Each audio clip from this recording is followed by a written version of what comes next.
જામનગરના લાલપુર સામૂહિક આરોગ્ય કેન્દ્રની સરકારી હોસ્પિટલમાં એક શ્રમિક મહિલા જેઓ સગર્ભા છે તેમને પ્રસૂતિની પીડા ઉપડતા સરકારી હોસ્પિટલ દ્વારા 108માં કોલ કરવામાં આવ્યો હતો.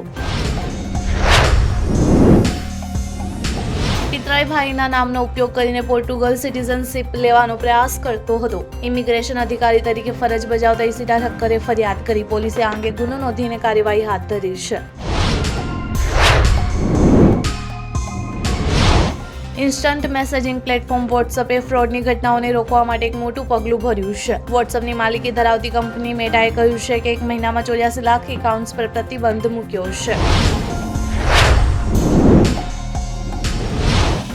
સુપ્રીમ કોર્ટે કહ્યું છે કે લગ્ન પછી દંપતીના જીવનમાં કોઈ કારણસર લગ્ન સફળ ના થાય તેનો અર્થ એ નથી કે જીવન પૂરું થઈ ગયું છે. આવી સ્થિતિમાં દંપતીએ આગળ વધવું જોઈએ.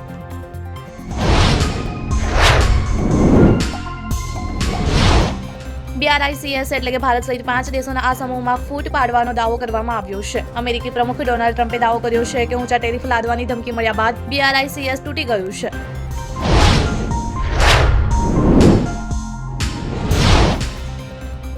યુએસ પ્રમુખ ડોનાલ્ડ ટ્રમ્પના વિશ્વાસુ અને ભારતીય મૂળના કાશ પટેલને ફેડરલ બ્યુરો ઓફ ઇન્વેસ્ટિગેશનના નવા ડિરેક્ટર તરીકે નિયુક્ત કરવામાં આવ્યા છે.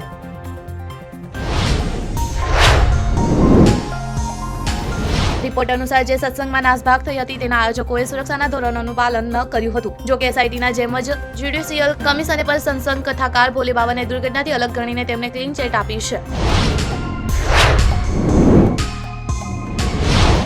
સંભલ પોલીસ જામા મસ્જિદ સર્વેક્ષણમાં વિરોધમાં 24 નવેમ્બર 2024ના રોજ થયેલી હિંસાના સંબંધમાં ધરપકડ કરાયેલા 79 લોકો સામે 6000 પાનાની ચાર્જશીટ દાખલ કરી છે.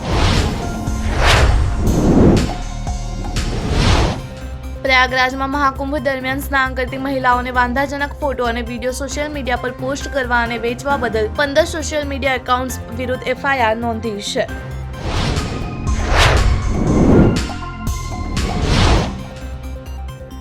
કોંગ્રેસ નેતા અને રાજ્યસભા સાંસદ સોનિયા ગાંધીની તબિયત બગડી હતી, જે બાદ તેમને દિલ્હીની સર ગંગારામ હોસ્પિટલમાં દાખલ કરવામાં આવ્યા હતા.